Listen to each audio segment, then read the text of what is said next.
আসসালামু আলাইকুম। আমি বর্তমানে ইতালি রোম সিটিতে আছি। তো আমার ভিসা কিন্তু ইতালির না, আমি ভিসা নিচ্ছি জার্মানির। তো আপনারা এই জিনিসটা অনেকেই জানেন না, আপনার সেনজেনভুক্ত যে কোনো এক দেশের ভিসা নিলে আপনি 29টা দেশ ভ্রমণ করতে পারবেন। যেমন আপনি ফ্রান্সের ভিসা আছে, আপনি ইতালি যেতে পারবেন, আপনি পর্তুগাল যেতে পারবেন, আপনি লুক্সেমবার্গ যেতে পারবেন, আপনি যে সুইজারল্যান্ড যেতে পারবেন, আপনার যে দেশে মন চায় আপনি ওই দেশে যেতে পারবেন।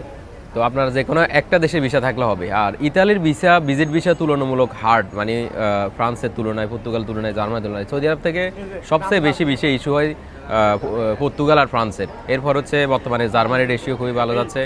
এটা ছাড়া বেলজিয়ামের ভিসা হয়, স্পেনের ভিসা হয়, নেদারল্যান্ডের ভিসা হয়। তো ওই ভিসাগুলো তুলনামূলক সহজ ইতালির ভিসা তুলনায়। তো আপনারা যারা ইতালি ঘুরতে আসতে চান, আপনি ওই দেশের ভিসাগুলো অ্যাপ্লাই করুন।